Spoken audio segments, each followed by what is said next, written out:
This Austin Harrouff case completely threw me for a loop. There's no nice way to say this, so here goes. This frat boy chewed a man's face off, but he draws the line at steroids. What's up, guys? I'm gonna talk to you about why I don't do steroids. And the reason is, I don't want to, Looking and being healthy, that's what makes me satisfied. Nutrition? Everything, bruh. Everything. Just do it, bruh. Diagnosis? Clinical lycanthropy delusions, otherwise known as werewolf syndrome. You have got to hear this.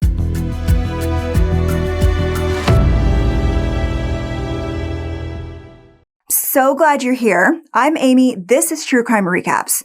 On August 15th, 2016, Michelle Mishcon and John Stevens were relaxing in their garage/entertainment room when they came face to face with a real-life werewolf. Sort of. 19-year-old Florida State University student Austin Harrouff. For reasons known only to him, Austin said he sensed evil and turned on them. He was standing over Michelle's body when their neighbor came over to find out what was going on. That's when Austin turned with his weapon and sliced at him too. Allegedly. Then he drank some sort of solvent in the couple's garage. Now, by the time help showed up, Austin was attacking John in the couple's driveway. Court documents describe him on top of the man, growling like a dog, biting his chest, and chewing on his face. They tried to pull him off, but he hung on like a pit bull. They had to tase him over and over and kick him in the head to pull John free. Then they literally sicked the dogs on him. The canine unit bit him a couple of times. They were hauling him off when deputies say they heard him complain that he ate something bad. When they asked him what it was, he said humans. And then they saw him spitting out human hair and flesh in the hospital. But what kind of horrific drug could make a person do that? Bath salts? Flakka? Ambien? That's what the police were asking, but tox reports came back pretty clean. No hallucinogenic drugs were found in his system, and tests for the classics like cocaine and other opioids, those also came back negative. But you should know that the FBI report specifically says that they don't test for shrooms, something he was looking to buy according to his text messages the week before. Could shrooms do that to a person? But then other text messages proved that he was getting rid of all of the substances like that in the week before. In fact, he was afraid. He thought that they were going to kill him. The only thing he was on when they tested him in the hospital was a little THC. Friends say he used to smoke to sleep better. There were traces of alcohol found, but that might have been from the poison that he drank at the scene. Whatever that was, they haven't actually said. Michelle and John were a fun-loving couple in their mid-50s. They were both retired. John ran a landscaping business, and Michelle used to be in finance. They used their garage as a space where they could hang out with the door open, watch TV, talk to their neighbors, and that's how Austin found them on that Monday night. So what would make him snap like that? Austin's strange behavior was escalating. Case in point, that morning, he texted his mother, "No matter what I say to you, I am protecting you, even when you think I am evil." When she asked what he meant by that, he told her to F off. He went to lunch with his sister and a friend, and while they were inside eating, he was outside, running laps around the restaurant because he thought he was a horse or a dog. And as they were driving home, he ran a red light because he said he was immortal. Later that afternoon, they were on a nature walk with his father when they saw 2 empty tortoise shells on the trail. Obviously, they posed no threat to anyone, but Austin pulled out his pocket knife and told everyone to stop walking. He said, stay behind me. I feel like something's going to happen here. And what did Dad say? Put the damn knife away. What's wrong with you? What's wrong with him, indeed? At any point, call a doctor. A doctor. On the way to dinner, Austin walked in front of a moving car to test his powers. Well, he tried to. He didn't get hit, but he almost did. He ordered, food at the restaurant, like iced tea and chili, but moments later, without explanation, he pretended to go to the restroom, but he actually left and walked the 2 miles back to his mother's place where he lived in Jupiter, Florida. He said he was hungry, and she noticed he was holding a container of Wesson oil like it was a protein shake. He was staring out the window. He was about to drink it, so she took it out of his hand. But he put some cheese in a bowl, added a little bit of the oil, and ate it. Again, call a doctor. He's obviously, something's wrong. His sister called and said his food was there, so his mom drove him back to the restaurant to eat. On the way, thank God, finally, someone brings it up. She asked him if he would agree to see a therapist, and he said he would, but unfortunately, it was a little too little and a little too late. When he walked back to the table, his father grabbed him by the collar and asked him, what the hell he thought he was doing.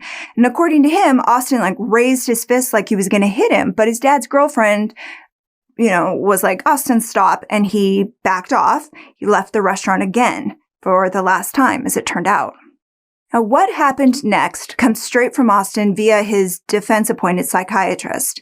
He left the restaurant and started walking toward his father's house in Tequesta. It's about 4 miles from the restaurant. About 3/4 of the way there, he saw what he describes as a dark figure with a white face. It may or may not have been his cousin, but he never liked his cousin, and now he thought he was coming to kill him, so he ran. And that's when he saw a white light coming from a garage. He went toward the light, and he remembers a woman starting to scream when he ran in. That would be Michelle. He said he vaguely remembered picking up a machete or something and stabbing and biting her because he thought he was a dog. And then he saw a man in the doorway, John, and he did the same to him. The next thing he said he remembered was waking up in the hospital. 2 mental health experts claim he was in the middle of a full-blown mental meltdown. And I don't have a degree, maybe you don't have a degree, but I can tell you he was probably in the middle of a full-blown mental meltdown also, because how do you just start chewing on a man's face? But it's especially important that he get that kind of diagnosis from an actual professional, because to get an acquittal by reason of insanity in Florida, he has to prove he didn't know right from wrong when he did what he's accused of. Obviously, he was out of his mind, but not everyone thinks it was a medical condition. As of September 2021, at least one Tampa neuropsychologist working for the prosecution, he claims Austin did know what he was doing, and here's why he thinks that. When they were dragging him off, he was begging the cops to shoot him because he was evil. So why didn't they? I mean, we all know that people get shot for a lot less than that. But they didn't take the shot because of the way he was wrapped around John Stevens. They didn't want to accidentally hit the victim. Also, since Austin was begging them to kill him, saying he was evil, so he did know it was wrong. But then again, the fact that he kept eating his face while a canine was biting him and officers were tasing him and kicking him in the head has got to be a pretty clear sign that he was not in his right mind. What a horrific scene that must have been. And yet, in a recorded jailhouse phone call, his father seems to be trying to think of any other reason why this happened, even blaming the victims. No, what I believe, I mean, you don't have to say yes or no. What I believe is you got in the car and they stopped you. I can't talk about it. I think the reason why is they had something to do with why it happened, right? Not just you. They had something to do with why it happened, right? I was trying to flee out of danger. That's all I can say. And then Dad seems to be trying to get to the bottom of whether or not the reports about his son acting like a dog are true or not. Can you tell me anything about a dog? What? Dog at the crime scene? I don't think it's okay for me to say anything about it. Why? Well, they said on the TV that there's a dog in the car. And hell, I can't figure out why the dog stayed in the car during all that mess. I don't know, but it's confusing, isn't it? But considering what he was doing when they caught him, again, it seems unbelievable to think he did know what he was doing and he went ahead and did it anyway. I mean, how could he be anything but clinically insane? The guy needs a team of doctors. According to his father, Austin was acting weird for at least a month before this happened. He asked him, again, Austin, are you on shrooms? And the kid said no, Well, and yes, apparently he had taken some months before this, but he wasn't on anything at the time. But mental illness does run in the family, and drugs can make it worse. Austin was going for his degree in exercise science. He was in the Alpha Delta Pi fraternity, and the Sun Sentinel tells us he had no disciplinary history at his school in Tallahassee. He was making good grades, and at one point he was working in a dentist's office. Just your typical upwardly mobile South Florida frat guy. Or was he? By all accounts, Austin was always kind of quirky. He was always saying off-the-wall stuff. But he seemed to be spiraling faster and faster downhill long before the attacks. That summer, he was using his phone to record affirmations that Kanye would be proud of. Things like, I don't want to be worshipped, but I know that I will be. And like, keep running, even when they say you crazy. So they did know he was crazy. Why didn't someone do something? 6 months before it happened, he mentioned that the devil was talking to him. But his friends shrugged it off as just a wacky thing to say from a guy who was known to say weird shiz. I mean, they're like, the devil? Come on, man. That's hilarious. You're the devil. They should have called a therapist. Maybe also an exorcist, just to cover all the bases. But he wasn't just having conversations with Satan. He thought he was Jesus, and he claimed he could sterilize the water with his hands at the dentist's office where he worked. Again, a doctor. Call a doctor. The month before, he was searching things like common traits of great people and I want something so bad it hurts and how do I know I'm not crazy? And about a week before, he wrote, I'm so sick and tired of doing what I'm told. I'm going to leave my mark before I get old. So if all of that's not enough to call in the professionals, I just don't know what is. And even before his mom brought it up to him in the car ride back to the restaurant that horrible night, his family was seriously toying with the idea of getting him help. They were considering having him involuntarily committed, but again, they left it a little too late. It's certainly fair to say mistakes were made. Heck, the day before this, he bought a switchblade at a gun show with his dad because he felt like he needed protection. That is confusing. One of the most confusing things is why he has yet to be put on trial for this. It's been almost 5 years and the case still hasn't come before a judge.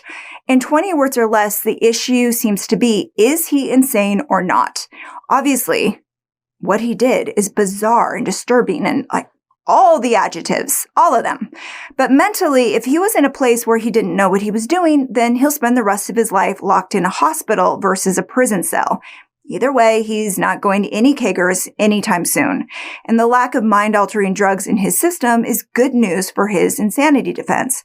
But Michelle Mishkon's family thinks he should be held responsible for their deaths anyway. They filed a wrongful death lawsuit against him in August of 2018. Now, his parents aren't named, but the suit implies there's plenty of blame for them to shoulder. Now, tell me what you think about this. The document implies that Austin is an attention-seeking psycho and not a college student with mental problems. The suit claims he was abusing drugs and binge drinking in the house, although both of those behaviors are self-medicating and a lot of mentally ill people are known to struggle with substance abuse. But frankly, they don't want to hear that. They definitely don't want to think about the fact that their family member died because he didn't get help, and who can blame them? So what's going to happen to Austin? For now, the legal back and forth is still going on, but trial is expected to start at some point in 2022. Fingers crossed. Thank you so much for spending this time with me today. That is your recap. And if you like getting all the crime in half the time, please subscribe and give this a like so you never miss a story. Chris and I are here every week with new recaps. Till next time, take care.